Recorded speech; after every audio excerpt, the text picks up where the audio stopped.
Queridos, a paz do Senhor. Amém. Nossa gratidão ao bom Deus por esta preciosíssima oportunidade que o Senhor nos proporciona, poder estar mais uma vez com a noiva do Cordeiro, para celebrar o nome precioso, bendito do Senhor Jesus, e poder dizer que o Senhor é bom e a sua misericórdia dura para sempre.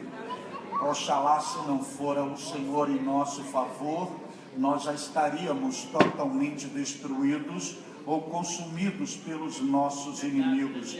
Mas se nós estamos em pé, é porque as mãos poderosas do Altíssimo, elas têm nos sustentado diariamente. O Senhor é a razão da nossa existência na terra. Ele é o nosso bem maior, Ele é o nosso oxigênio, Ele é o nosso alimento, Ele é o nosso tudo. Nós somos dEle, dependemos dEle, existimos por causa dEle. Sem Ele nada somos, sem Ele nada temos, sem Ele nada fazemos, sem Ele nada podemos. Se somos o que somos, não somos pelo que somos, somos pelo que o Senhor é. E o Senhor é extraordinário, o Senhor é benigno, o Senhor é compassivo, o Senhor é longânimo, o Senhor é justo, o Senhor é grande, o Senhor é bom, o Senhor é forte, o Senhor é maravilhoso, o Senhor é paz, o Senhor é refúgio, o Senhor é fortaleza, o Senhor é socorro, o Senhor é amigo, o Senhor é sustento, o Senhor é rocha, o Senhor é luz, o Senhor é Pai, o Senhor é protetor, o Senhor é provedor, o Senhor é ajudador, o Senhor é conselheiro, o Senhor é tudo em todos, porque Ele é ilimitado, Ele é o Criador, Ele é o arquiteto, Ele é o dono, Ele é o Senhor de tudo, Ele é o Senhor dos anjos, é o Senhor de Israel, é o Senhor da igreja, é o Senhor nosso, é o Senhor dos senhores, e por isso eu quero louvá-lo esta noite, por ter amanhecido vivo, inalando oxigênio, e hoje poder estar na sua casa vivendo um milagre, e poder dizer que o Senhor é bom, e a sua misericórdia dura para sempre. Aleluia.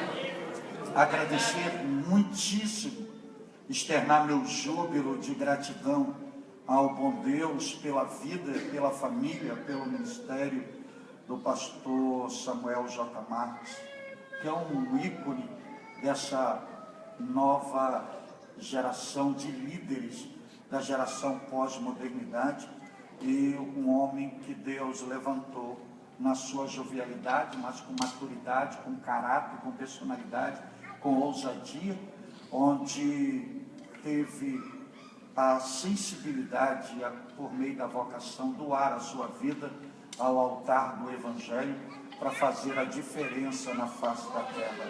E nós queremos glorificar a Deus e poder estar aqui. Eu já pude participar do Julho Renovação, onde ele era pastor, e pude vir aqui no seu primeiro ano e poder estar visualizando isto aqui. Isto não é resultado de dinheiro, não é resultado de político, isso aqui é resultado que tem um homem de Deus no centro da vontade de Deus, fazendo o que lhe apraz para glorificar o nome do Senhor Jesus.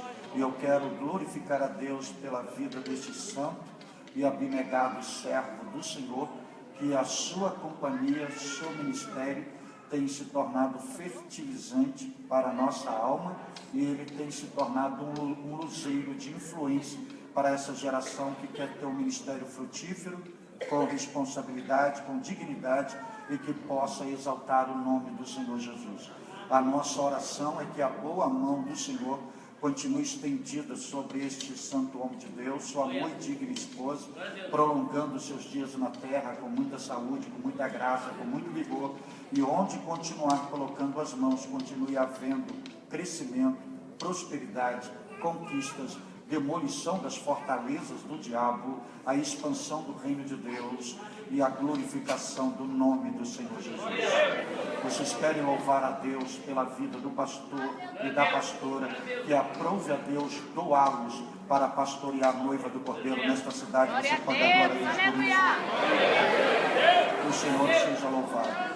Agradecer ao bom Deus, uma surpresa muito benéfica, muito saudável. Pastor João Barbosa, sua muito digna esposa. Pastor João Barbosa é um exímio pregador. Temos o prazer de tê-lo conectado ao nosso hall de amizade. É um homem íntegro, marido de uma só mulher, que por onde tem passado só tem deixado rastro de luz, cuidado da noiva do Cordeiro, e é muito bom ter esses patrimônios dessa nova geração na história da nossa denominação, e dentre eles um homem do quilate, do pastor João Barbosa. É muito bom mesmo, não só tê-lo como pastor, mas tê-lo como amigo, sua muito digna esposa, essa família abençoadíssima. Ao Eli Soares é um canário da Nova Jerusalém, que tem abençoado a população brasileira e além fronteira com uma linguagem jovial, mas com fundamento bíblico, que é bálsamo para a nossa alma. E quando ele está ministrando, nós não sabemos se ele está nos levando dentro do céu ou está trazendo o céu até a nós, porque a nossa alma é inundada da graça de Deus. Que a nossa oração seja que o Senhor venha blindá-lo, cobri-lo com sangue, com a boa mão estendida sobre ele, para ele continuar sendo esta pessoa que é e refletindo a glória de Cristo por onde tem passado. É muito bom ouvi-lo, e cumprimentando esses santos homens de Deus, estou cumprimentando o ministério da igreja, o José Roberto, ao Marcos, que tem doado sua vida, seu tempo, sua família, e representado o reino de Deus, esta igreja com muita excelência e com muita qualidade. Que o Senhor seja louvado. Abra sua Bíblia, porque o Senhor te trouxe aqui, porque Ele tem uma palavra específica para a tua alma. Há uma probabilidade muito grande que, a partir desta ministração, a tua vida nunca mais ser a mesma, porque algo sobrenatural, por meio da aplicabilidade da palavra de Deus na regenciação inspiradora do bendito Espírito Santo, há de produzir milagres no âmago da tua alma. E hoje também há uma probabilidade muito grande de você ter respostas de questionamentos, de anseios que você faz na calada da noite, e até mesmo por circunstâncias que você está inserido, que você não tem explicação e a lógica humana não dá resposta para isso. É possível hoje você ter resposta. Eu vou usar um texto muito familiarizado aos senhores, muito familiarizado, mas riquíssimo na sua revelação. Você que trouxe a Bíblia, abra sua Bíblia agora em Cantares de Salomão. Abra sua Bíblia no livro de Cantares de Salomão. Cantares de Salomão. Abra sua Bíblia, Cantares de Salomão. Se você deseja achar com facilidade, a primeira página da Bíblia é no índice. Mas como nós temos a tendência de usar diariamente os Salmos, é Salmos, Provérbios, Eclesiastes, Cantares de Salomão. Se baseia em Salmos, Provérbios, Eclesiastes, Cantares de Salomão. Cantares de Salomão. Capítulo de número 2. Capítulo de número 2 do livro de Cantares de Salomão. Capítulo 2. E leiamos hoje, pela graça de Deus, os versículos 11 e o versículo de número 12. Cantares de Salomão, capítulo de número 2, versículos 11 e versículo 12. Se você achou esse texto da Bíblia, você pode celebrar ao Senhor dizendo aleluia. Aleluia. Eu vou lê-la na versão Almeida corrigida, e na versão Almeida corrigida diz a palavra do Senhor. Porque eis que passou o inverno, a chuva cessou e se foi. Aparecem as flores na terra. O tempo de cantar chega ou chegou, e a voz da rola ouve-se em nossa terra. Amém? Volte os seus olhares novamente para este versículo. Olhe bem para este versículo e veja se está escrito assim: porque eis que passou o inverno, a chuva cessou e se foi. Aparecem as flores na terra. O tempo de cantar chega ou chegou. E a voz da rola ouve-se em nossa terra. Amém? Por favor, tome seu assento. Eu vou lhe fazer um pedido. Eu vou fazer um pedido para vocês. Por gentileza, o primeiro pedido: não feche sua Bíblia. Mantenha sua Bíblia aberta nesses 2 versículos. Mantenha sua Bíblia aberta nesse texto. 2. Deixa eu lhe conscientizar de algumas verdades. Não se preocupem em dar glória a Deus. Há uma probabilidade de você não dar glória a Deus hoje aqui. Não se preocupe. Preocupe-se em ouvir a palavra de Deus. O glória a Deus, o aleluia, a adoração será um resultado eficaz por meio da aplicabilidade da palavra de Deus na regência do Espírito Santo no teu útero espiritual ou no solo fértil do teu coração. Quando o impacto da palavra por meio do Espírito Santo bater no teu interior, você literalmente, voluntariamente, movido pelo Espírito, você vai adorá-lo. Mas preocupe-se em ouvir a palavra de Deus, porque o Senhor vai dar resposta para você esta noite. E mantenha a sua Bíblia aberta nesse texto. Senhores, servos de Deus, igreja do Deus vivo, noiva do Cordeiro, que me ouve neste santuário. Nós estamos ao vivo no templo central da Igreja Evangélica Assembleia de Deus, na cidade de Itapevi, São Paulo, Brasil. E nós estamos celebrando julho, renovação, estamos no 26º dia de culto conectado a uma cultura hebraica, judaica, uma tradição totalmente judaica, mas revestidos de linguagens, seja tipológica, seja alegórica, seja figurativa, seja simbólica, seja profética. O livro de Cantar de Salomão é recheado de uma série de lições e de riquezas espirituais. Só para os senhores terem uma ideia, o grande autor, o escritor, o mentor de Cantar de Salomão é o sábio Salomão. É o sábio Salomão. Na sua peregrinação, no seu processo construtivo e desenvolvimento da sua vida, numa regência do plano de Deus na face da terra, entre os seus contemporâneos, Salomão entoou 3.000 provérbios, escreveu 3.000 provérbios, entoou 1.005 cânticos. Dos 1.005 cânticos cantados, entoados por Salomão, aprove a Deus, por obra e graça do Espírito Santo, pegar um cântico e inseri-lo no cânon sagrado. No entanto, nós temos Cantares de Salomão, conhecido como Cântico dos Cânticos. É uma linguagem, é um hebraísmo, onde demonstra sua afeição, seu sentimento amoroso pela sua amada chamada Sulamita. Numa linguagem figurada, é uma representação de Deus e da nação de Israel. Numa linguagem alegórica ou tipológica, é uma representação de Cristo e da igreja na dispensação da graça.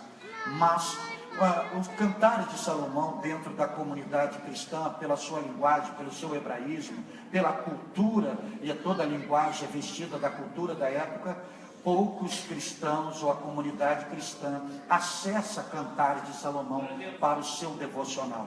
Isto é um prejuízo muito grande para a sua saúde espiritual, porque Cantares de Salomão é um dos livros mais ricos da Bíblia Sagrada. Tudo que nós precisamos para uma vida bem-sucedida na face da terra está em Cantares de Salomão. Você quer ser bem-sucedido na sua vida conjugal? Todo o segredo para uma vida bem-sucedida na vida matrimonial, Cantar de Salomão. Você quer saber de Jesus? Cantar de Salomão é cristocêntrico.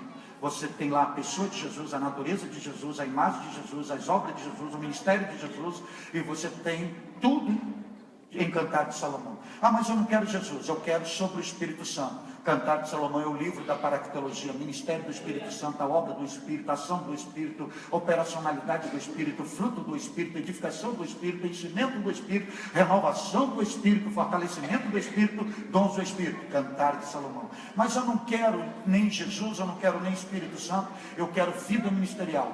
perfil de obreiro, crescimento de obreiro, caráter de obreiro, estrutura de obreiro, qualidade de obreiro, um obreiro com excelência, Cantares de Salomão. Mas eu não quero nada ministerial, não quero nada de Jesus, eu não quero nada de família, eu não quero nada de Espírito Santo. Eu quero sobre escatologia, sinais da segunda vinda de Jesus, o arrebatamento da igreja, a segunda vinda de Jesus, a grande tribulação, o governo milenial de Jesus Cristo, a recompensa do justo. Cantares de Salomão. Mas eu não quero sobre nada de escatologia, eu quero ter uma vida vitoriosa, segredos para uma vida vitoriosa. Cantares de Salomão. Mas eu não quero nada da vida vitoriosa, eu quero ter uma vida próspera. Cantares de Salomão. Mas eu vivo deprimido, abatido, eu quero algo que venha edificar minhas emoções. Cantares de Salomão. Mas de tudo que Santo Cantares de Salomão tem hoje, todas as riquezas, minha proposta para os senhores hoje é olhar para esses 2 versículos com uma ótica psicológica, com uma ótica bíblica, com uma ótica contemporânea, e poder visualizar nesses 2 versículos a nossa imagem, a nossa história, os retratos da história da vida. Então hoje, baseado nesses 2 versículos, usando com uma ótica psicológica, uma ótica contemporânea e bíblica, eu vou falar um pouco com os senhores sobre as estações espirituais da vida cristã. Esses 2 versículos, o sábio Salomão, de forma alegórica, de forma camponesa, de forma gentil, de forma amorosa, de forma poética, ele apresenta nesses 2 versículos para nós as 4 estações da vida cristã, que você pode chamar de 4 fases. Você pode visualizar nesse texto, nesses 2 versículos, que você tem chuva, você tem inverno, isso está no versículo 11. Você olha para o versículo 12, você tem flores, que é uma primavera. Você olha no final do versículo 12, tem um cântico dos pássaros. Isso, sabe, nessa linguagem, ele está mostrando as fases da vida. E cada um de nós que estamos inseridos no reino de Deus, nós precisamos entender que o propósito existencial de Deus para cada um de nós é que a nossa vida não fosse desenvolvida na inércia, ou que fosse uma vida parasitária, ou que fosse um processo de vida vegetativo. Nós vivemos em ciclo, nós vivemos em mutação, nós estamos em transformação. Até biologicamente, se você olhar no espelho, parece que não teve nenhuma mudança. Mas de ontem para hoje já houve mudança nos seus traços biológicos. Psicologicamente, a psicologia diz que nós já nascemos morrendo. A cada dia que passamos, nós estamos em destino à morte. Nós vamos morrendo sem perceber que estamos morrendo. Somos morrendo ao pouco, e pela psicologia, nós vamos em ascensão até os 35 anos, subimos a escada. Aos 35 anos, chegamos ao topo da escada. 35 anos depois, nós estamos descendo a escada, porque nós vivemos em ciclo. Mas isso não é uma lei natural, isso é uma regência do propósito existencial que Deus traçou na eternidade, antes de nós formos parar no ventre materno ou na manjedoura biológica das nossas mães, que biologicamente chama-se útero. E Deus já tinha traçado tudo isso para nós, porque a nossa vida, ela é uma transformação. A cada dia nós estamos em mudança. A cada dia nós estamos indo para frente, para melhor. Segundo o próprio Salomão, em Provérbio 4,18, diz que a vereda do justo é como a luz da aurora, que vai brilhando sempre mais, sempre mais, sempre mais, sempre mais, até ser dia perfeito. Então é um processo de transformação. Deus sinalizou esse processo de fase, de estação, de época para cada um de nós, e isso você precisa entender, porque quando você amanhece abatido, não é sinônimo de pecado, é porque você é ser humano, porque ninguém foi gerado para amanhecer 365 do dia sorrindo, fazendo festa, porque na vida ela não é só manhã de alegria, na vida tem suas noites de choro. É Deus ensinando que na vida ela é processo, ela é fase, ela é época, ela é tempo, e para cada um de nós temos que nos adaptarmos e termos consciência dessa verdade. Deus sinaliza isso no processo criativo dele em Gênesis capítulo 1. Em Gênesis capítulo 1, no 4º dia, Deus vai criar as constelações, os luzeiros. Deus vai criar para governar a noite. Deus vai criar a lua, Deus vai criar as estrelas e Deus vai criar o sol. Mas dentro do método criativo de Deus há uma sequência. Deus primeiro cria o sol para governar o dia.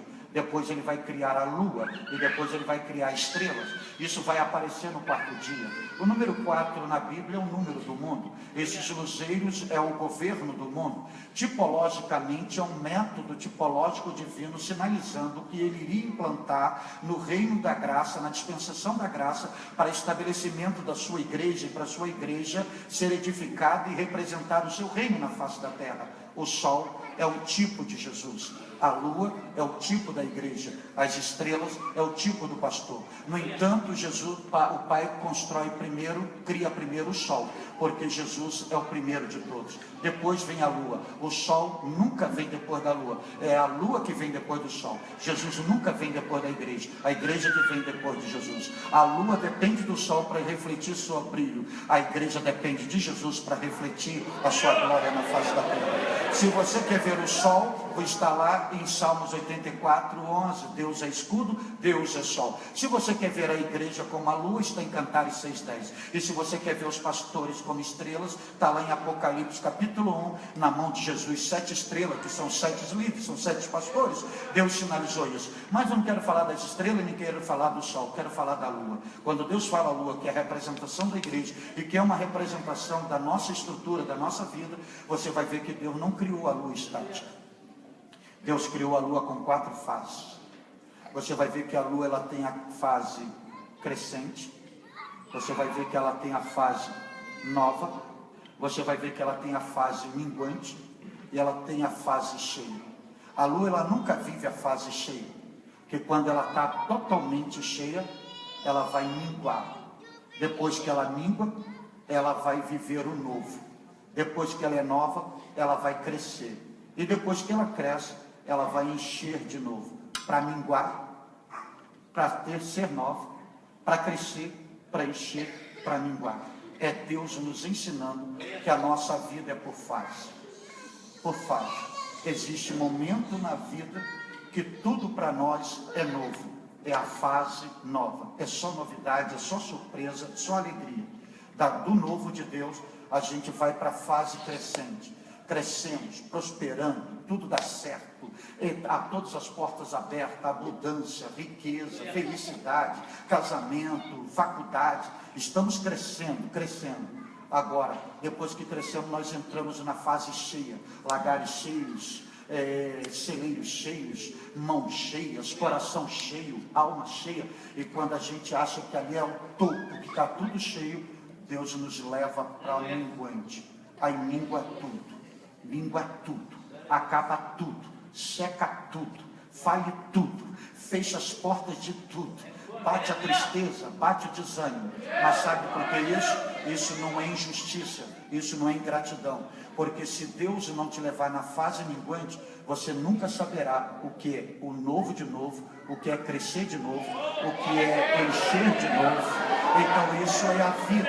Deus sinaliza isso na lua. E de todo esse processo criativo de Deus, metodológico divino, nós estamos com Cantares. É a ideia de Salomão. Salomão entende isso, e ao entender ele faz isso em forma de cântico. E eu vou lhe mostrar hoje alguns retratos da vida, algumas fases da vida. Olhe para o início do versículo 11, vê se você tem aí a palavra inverno. Vê se tem inverno no versículo 11. Vê se tem uma estação chamada inverno no versículo 11. Não tem inverno? Não tem inverno? Essa é a primeira estação da vida que Deus nos leva a viver. A estação do inverno. A estação do inverno na Bíblia Sagrada, é sinônimo do dia mau. É sinônimo das adversidades. É sinônimo das imposições. É sinônimo daquilo que acontece de contrário em relação ao processo construtivo da história existencial de cada um de nós. É o dia das adversidades. Nem Jesus foi isento disso. Se você ler o Evangelho do Cristo segundo João, você vai ver no capítulo 12, você vai ver escrito assim: e Jesus entrou no templo, porque era inverno. Até ele viveu o inverno. E aonde ele foi buscar refúgio? No templo. Os crentes pós-modernos, quando o inverno chega, o dia mau chega, a crise chega, a primeira tendência é ir embora da igreja. Jesus não. A primeira atitude de Jesus foi entrar para o templo, porque era inverno. Não tem lugar mais seguro para você viver o dia mau do que no templo. Inverno, ele representa a adversidade, as crises espirituais. O inverno, ele não escolhe pele, ele não escolhe nível social. O inverno chega para o branco, chega para o negro. O inverno chega para o europeu, chega para o africano. Assim são as crises. As crises não escolhem face, não escolhem estado. O inverno não pede licença, ele não pede autorização para entrar na nossa vida. Quando chega a época dele, ele vai entrando. O inverno não escolhe lugar. Você pode morar no arranha-céu, na beira de uma praia, numa grande capital.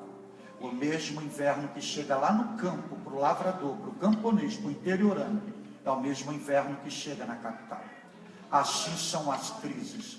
Chega para o sábio, chega para o analfabeto, chega para o lavrador, chega para o doutor, chega para todo ser humano as crises. Elas chegam. E elas vão entrando sem pedir autorização. Você amanhece o dia, você termina o dia anterior, no verão, e de repente, quando você abre a porta do dia seguinte, você está dentro de um inverno. Você termina um processo de um dia, de uma vida sorrindo, com boas notícias, vibrando, e quando vai para o outro dia, é só lágrima, só dores, só situações destrutivas e negativas. Isso não é que Deus não te ama, é porque você vive fase.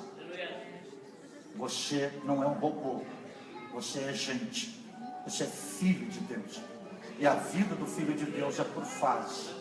E quando chega esse momento do inverno, das crises espirituais, é aquela fase de provação, de que as provações vêm de forma torrenciais, como um tsunami, que a lógica humana não tem explicação.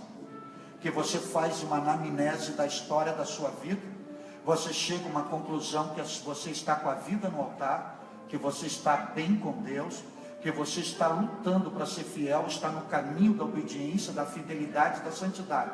Mas parece que tudo que existe de ruim no planeta Terra desabou em cima de você. Parece que você é a última pessoa do planeta Terra e você está absorvendo tudo que é de negativo como imã absorve e atrai o metal. E você faz análises, você faz leitura e você não consegue explicar. Ninguém consegue te dar resposta, porque você está mergulhado naquela crise, naquele problema, naquele sofrimento, naquela provação. Psicólogo não tem resposta, psiquiatra não tem resposta, filhos, esposo, esposa, parentes, amigos, vizinhos, ninguém consegue dar uma resposta. E às vezes, até o pastor, às vezes, pessoas que você confia não tem resposta. E às vezes o próprio Deus não te dá resposta, que você questiona. Por quê? Por quê? Por quê? Por quê? E ele faz silêncio.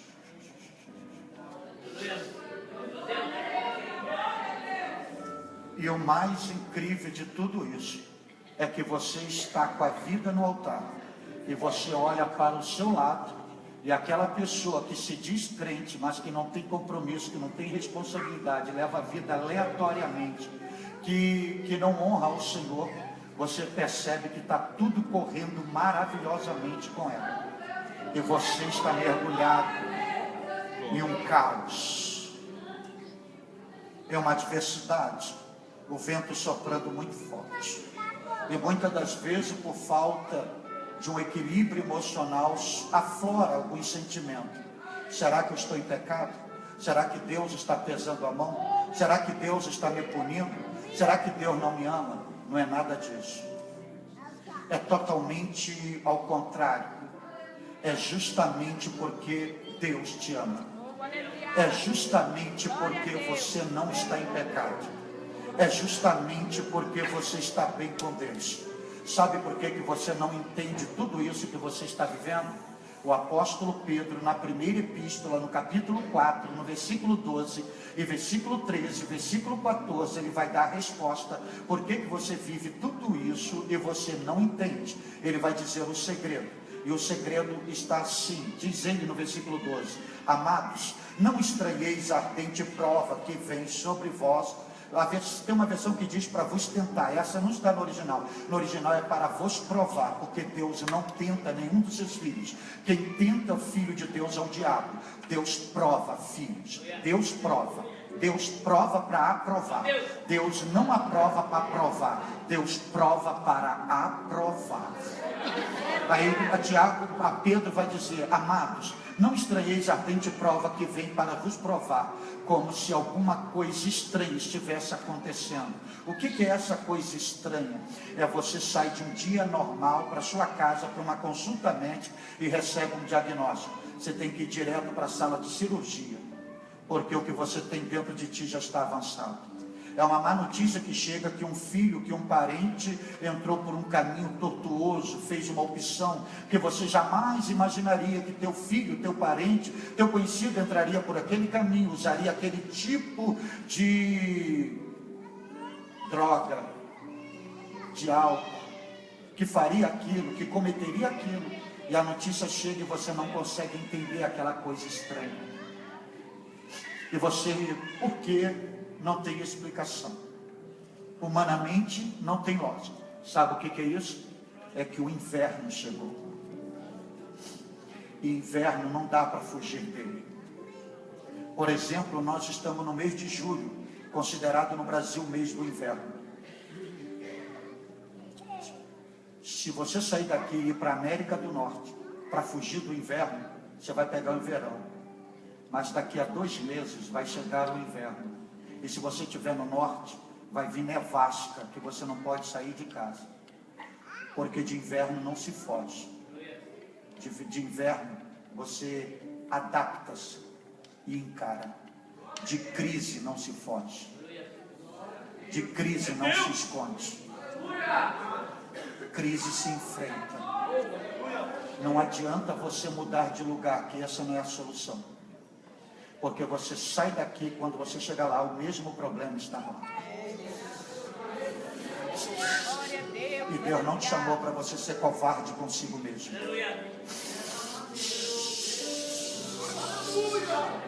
Deus te chamou para você encarar essa crise. Mas você está dizendo: eu não aguento mais porque eu não tenho força. Ele não perguntou se você tem força. Ele só diz: encare a crise, porque a força é comigo.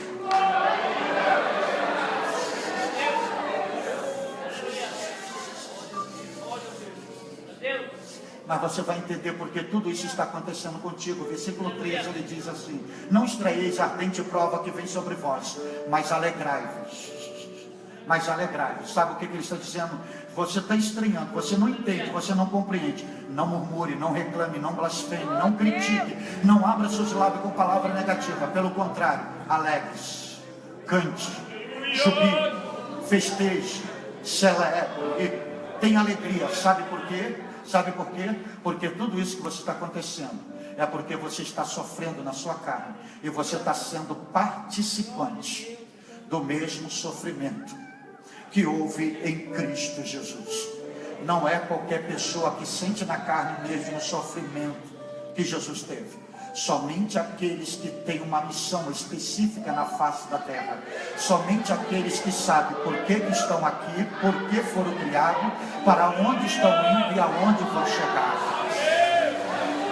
Somente aqueles que sabem que foi gerado para fazer uma representação, para representar um reino, representar um governo, plantar uma semente, mudar uma história, fazer a diferença e deixar a humanidade transformada com o reflexo da glória de Deus.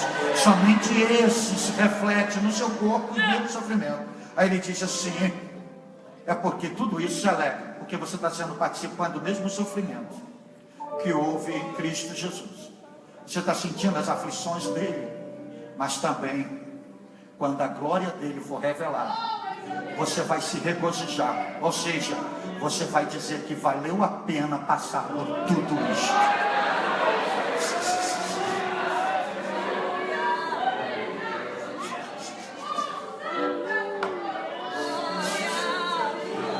O ouro mais valioso não é aquele que vai para o fogo. O ouro mais valioso é aquele que fica mais tempo no fogo, até sair todas as impurezas.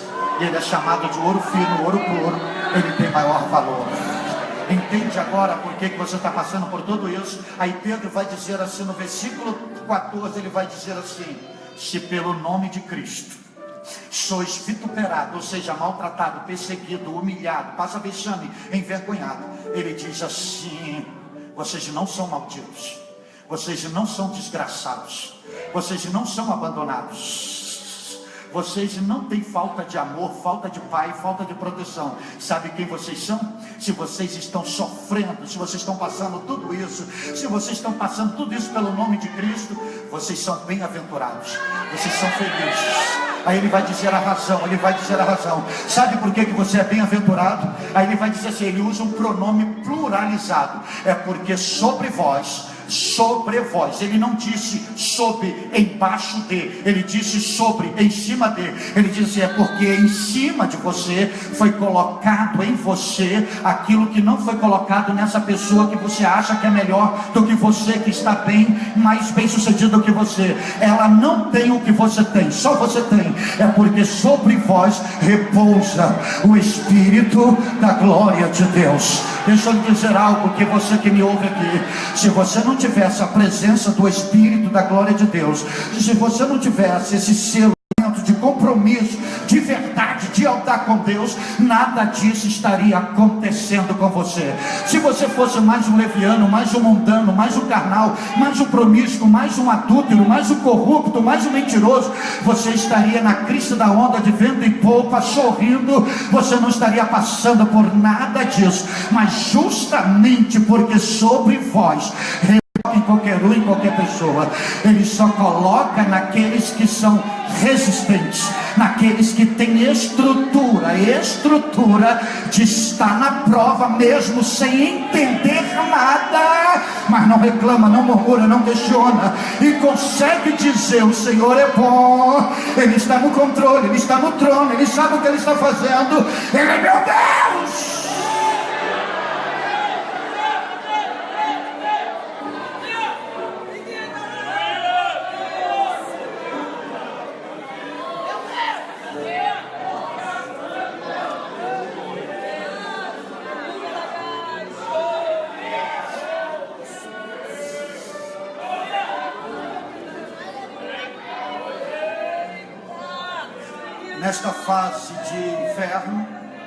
Nesta fase de inverno, e quem já esteve na Europa, na América do Norte, ou em uma região do sul do país bem fria, você sabe que o inverno, ele domina, ele castiga tanto, que o lugar se torna frio, gélido, e se ele ficar trancado, não tiver ventilação, raio de sol, quem fica ali dentro treme de frio, arrepias, e precisa de alguma coisa, de alguma veste ou de alguma pessoa para poder se aquecer.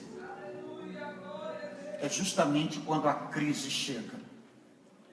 Quando a crise chega, aquele momento da vida, da fase da vida, que nós somos dominados por um sentimento de solidão, a nossa alma é dominada por um sentimento de abandono, de rejeição, de desprezo, por falta de calor humano. Porque quando nós estávamos no verão, a nossa mesa vivia rodeada de pessoas para tomar suco conosco, comer a fruta, para o jantar, para o almoço, para a festa, para estar na beira do rio, deitado numa rede, ouvindo o som do violão, contando história, porque nós estávamos no verão.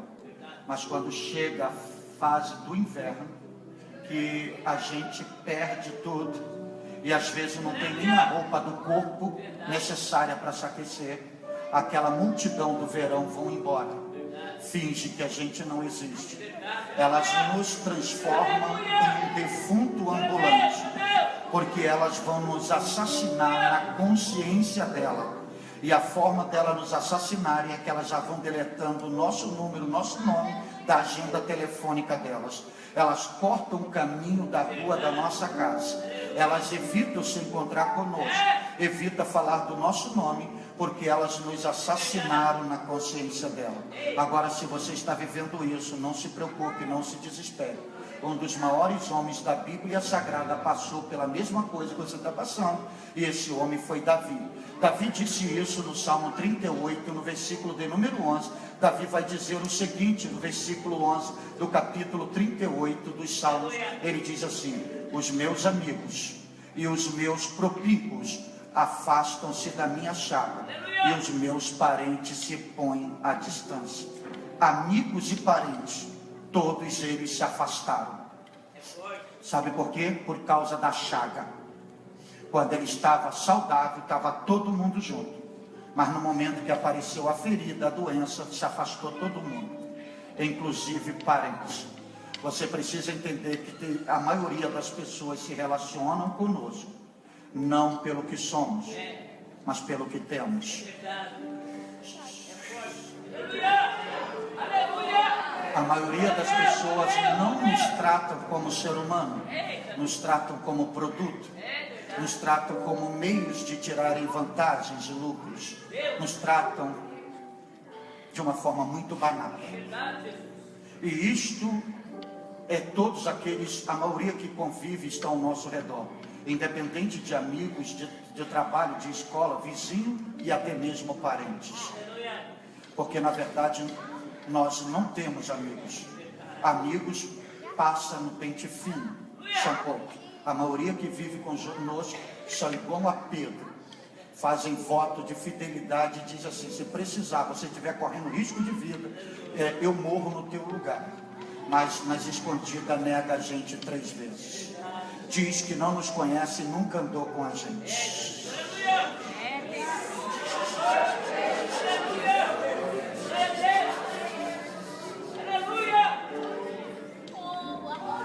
E esses tipos de pessoas, quando te encontram no caminho, elas mudam de faixa, mudam de lugar, achando que você vai pedir um dinheiro emprestado, achando que você vai pedir um prato de refeição, achando que você vai pedir uma bolsa de alimento. E no fundo, quando você está no inverno, você não quer dinheiro, porque o dinheiro não vai resolver. Você não quer alimento.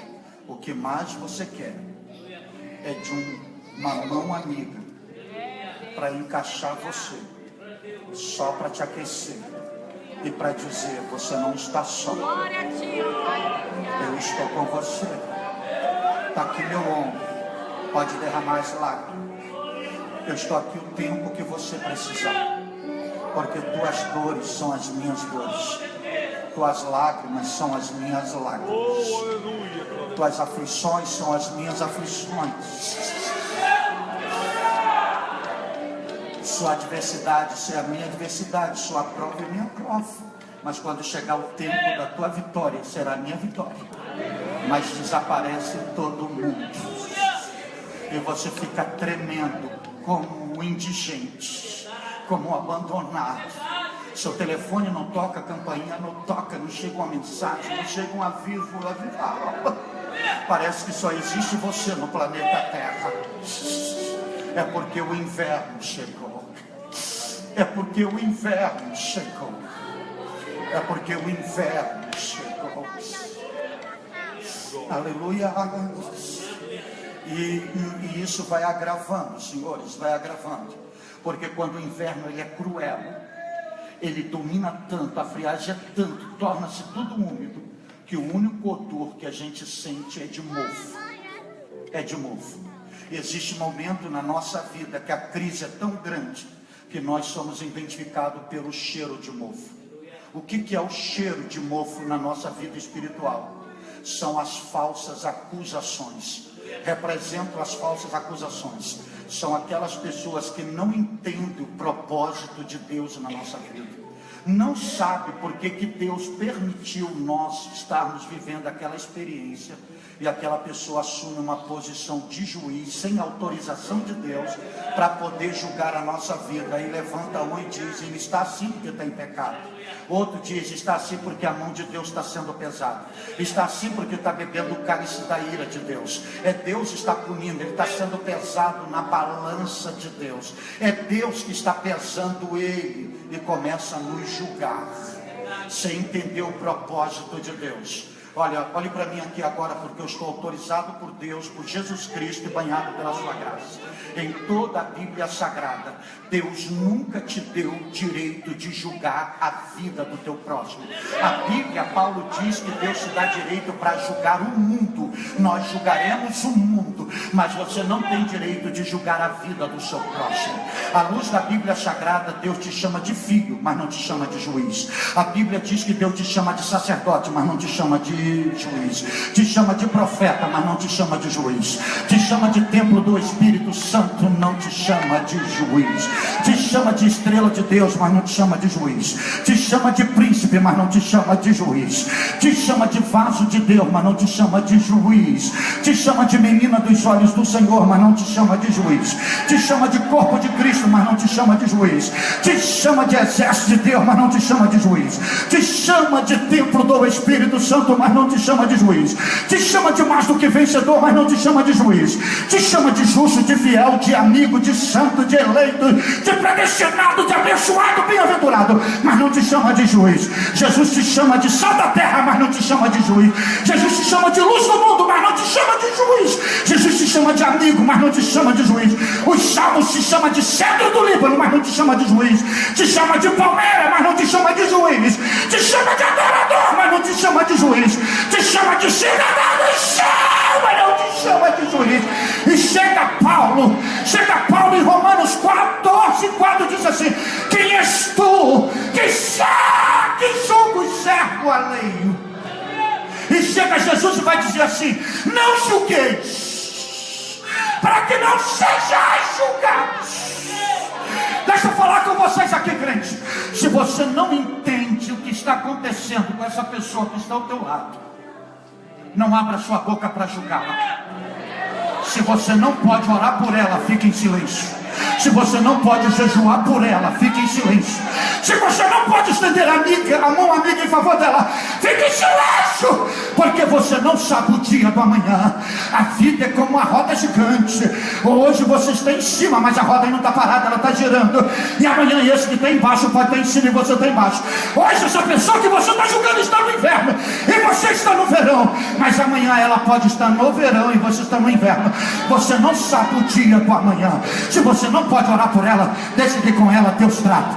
Deixa que com ela Deus se relaciona. Deixa que ela Deus cuida.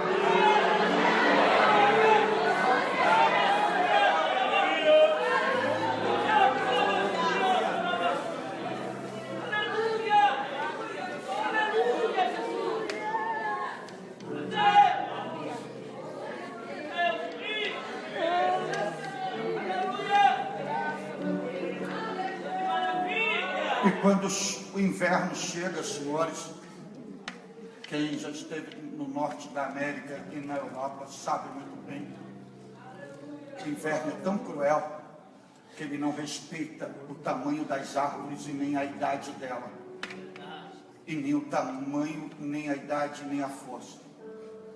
Ele vem, pode ter o tronco mais largo e o tamanho mais alto, mais comprido que for.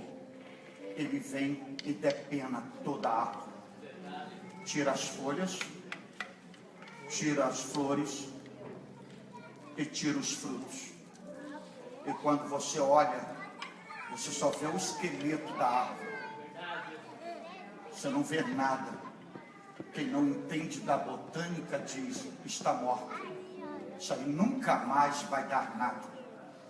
Porque só vê o esqueleto. Ela está na casca e no tronco. Existe circunstância que o inverno é tão cruel na nossa vida, que o inverno tira tudo de nós. A crise tira tudo. Tira a nossa aparência, deforma a nossa imagem social, tira o brilho do nosso rosto, tira a motivação, seca o nosso fervor espiritual, tira o apetite. Você não quer comer, não quer beber, não quer sair, só trancado. Tira suas forças, que você não aguenta nem com a própria carne do corpo. E quem olha para nós e diz assim: acabou, morreu, é o fim, não tem mais jeito.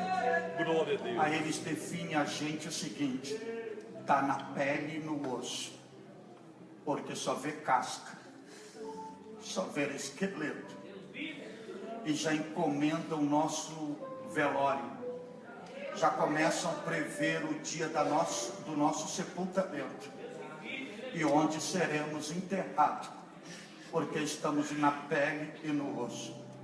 Mas deixa eu lhe dizer algo aqui para vocês, à luz da Bíblia, profeticamente.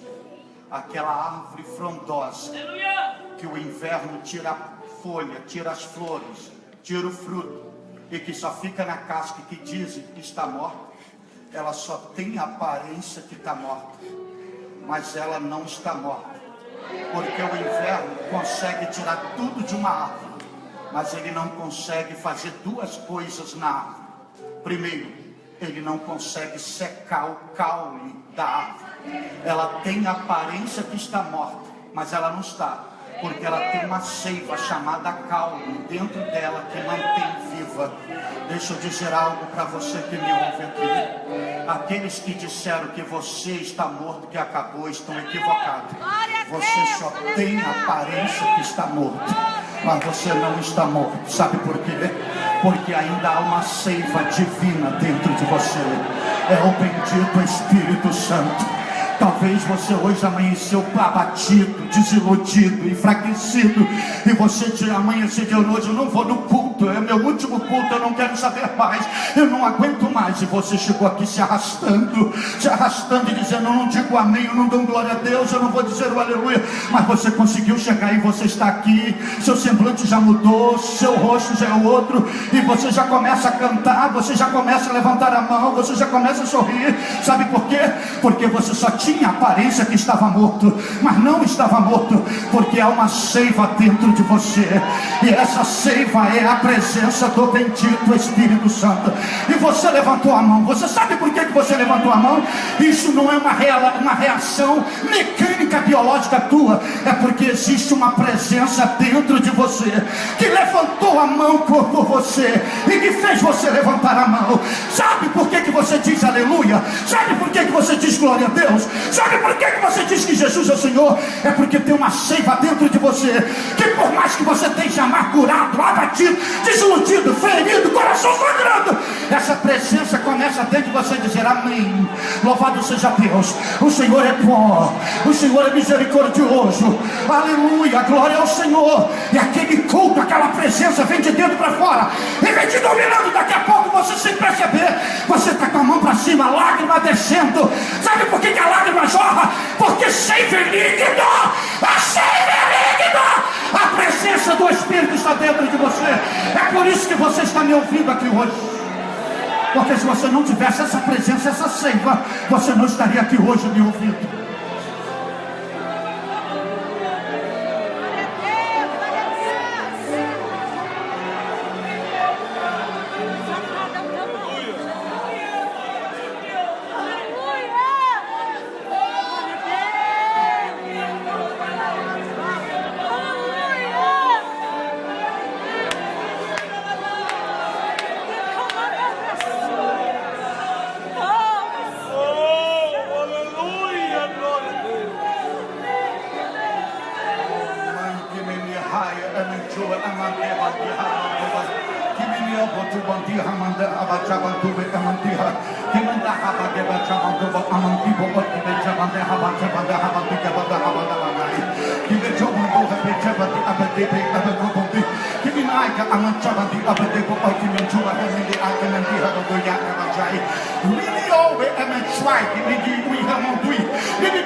É porque os céus estão abertos sobre nós hoje nesse santuário.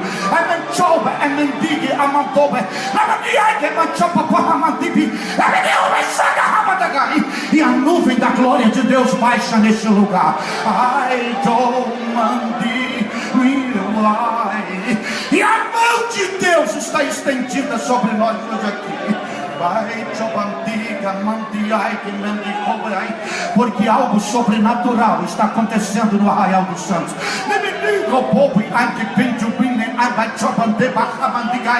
E as feridas estão sendo saradas.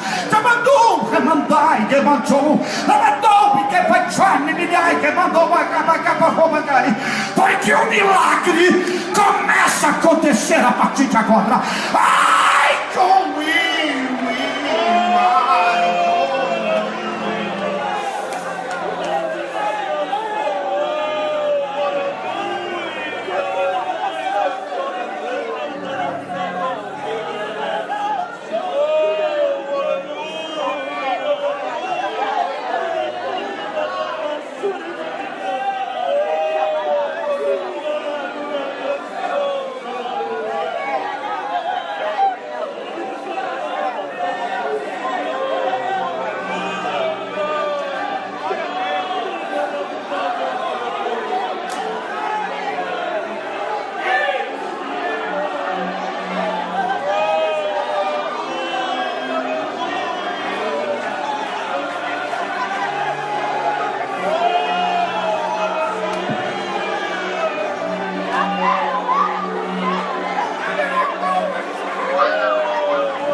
eu tinha que falar convosco, mas minha alma geme e está apetitosa para ouvir o Eli Soares, e eu vou parar aqui.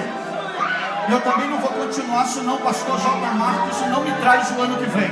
Vou deixar o restante para o ano que vem, para tu me trazer o ano que vem. Mas eu vou parar aqui com uma promessa. Fique de pé, que eu vou dizer para vocês o que Deus vai fazer com a vida de vocês a partir desta noite. Olhe para o texto, olhe para o texto. Olha para o texto. Vai lá no inverno, vai no inverno. Vai para o inverno, que eu vou profetizar, eu vou mostrar o que Deus vai fazer com vocês a partir de agora. Olha aí para o inverno. Vê se tem um verbo conectado à estação inverno. Vê se tem um verbo passar. Vê se tem um verbo passar aí no inverno. Vê se tem. Não tem um verbo? Agora vê se esse verbo está conjugado no presente ou no futuro. Veja se diz assim: o inverno passará, passará o inverno. Ou veja se já é uma notícia: eis que passou o inverno. Vê se o verbo não está no passado. Levante suas mãos que eu vou profetizar agora. Receba essa palavra. Todo inverno, ele tem um tempo para começar, mas ele também tem um tempo para sair. Ele tem início, meio e fim. E o profeta, o sábio está dizendo: eis que passou o inverno.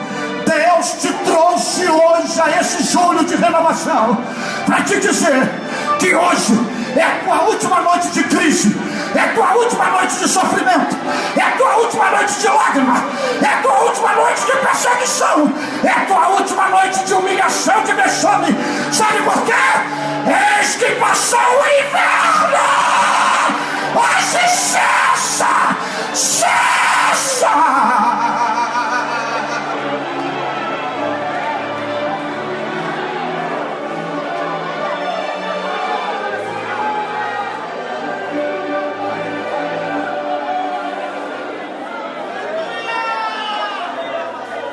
Você pode levantar as suas mãos?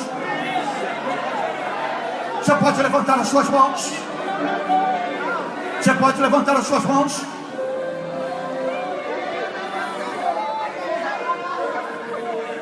Você pode levantar as suas mãos? Enquanto ele se prepara, eu vou te dar a última revelação, a penúltima de todas. Sabe o que é o que o inverno não consegue fazer da árvore? Primeiro, ele não consegue secar o caule. E segundo, ele não consegue matar a raiz. Ela pode estar seca, mas a raiz está ativa. Sabe por que você está aqui? Apesar da luta, sobe, desce, levanta, cai, cai, levanta. Sabe por quê? Porque a crise não consegue matar a sua raiz. E hoje você pode dizer igual a Paulo: eu sei em quem tenho crido. Hoje você pode dizer igual a Jó: ainda que ele me mate, nele eu esperarei, porque eu sei que o meu Redentor vive. Você pode adorar.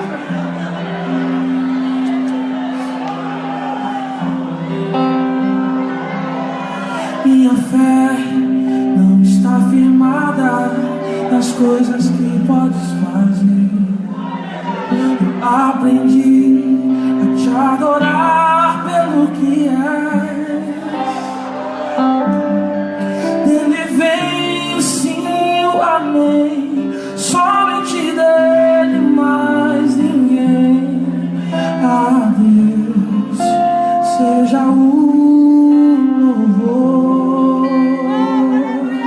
Se Deus fizer, Ele é Deus. Se não fizer, Ele é Deus. Se a porta abrir, Ele é Deus. Mas se fechar, continua sendo Deus. Se a doença vier, Ele é Deus. Se curado eu for, Ele é Deus. Se tudo der certo, Ele é Deus. Mas se não der, continua sendo Deus.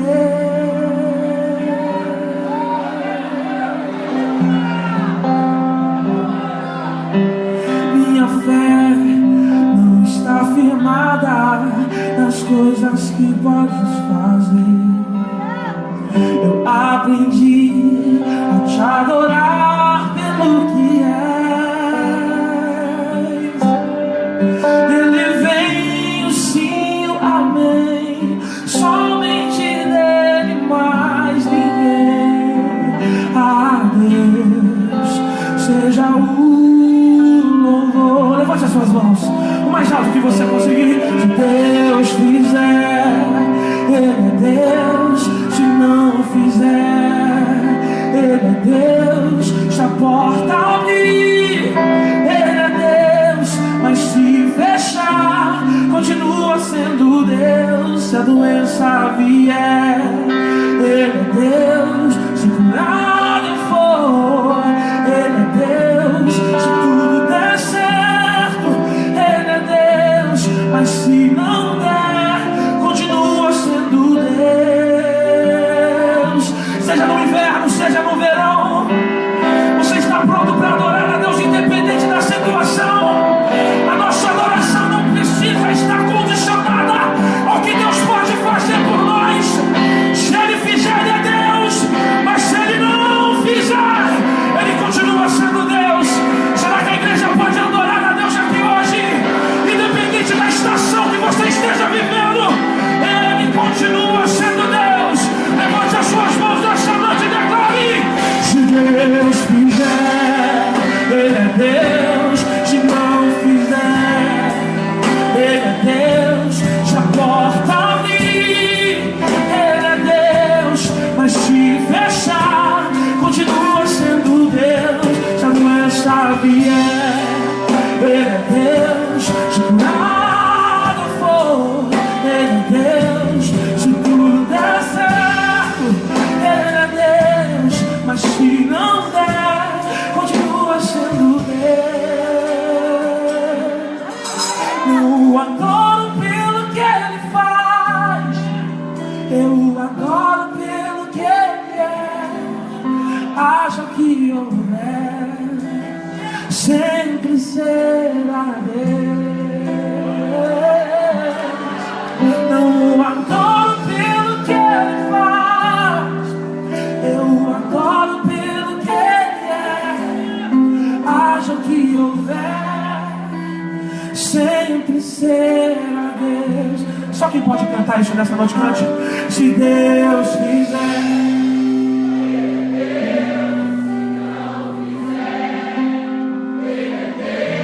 se a porta abrir, Ele é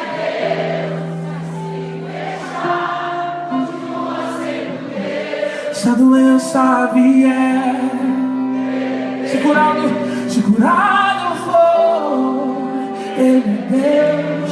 Se tudo der certo, Ele é Deus. Mas se não der, continua sendo Deus. Se o inverno passar, Ele é Deus. E se não passar, continua sendo Deus. Será que aqui existe um povo que pode adorar a Deus simplesmente pelo fato dele ser Deus? Levanta sua mão e glorifica a presença dele nessa noite. Será que você pode aplaudir a esse Deus, meu irmão? Aplauda ele.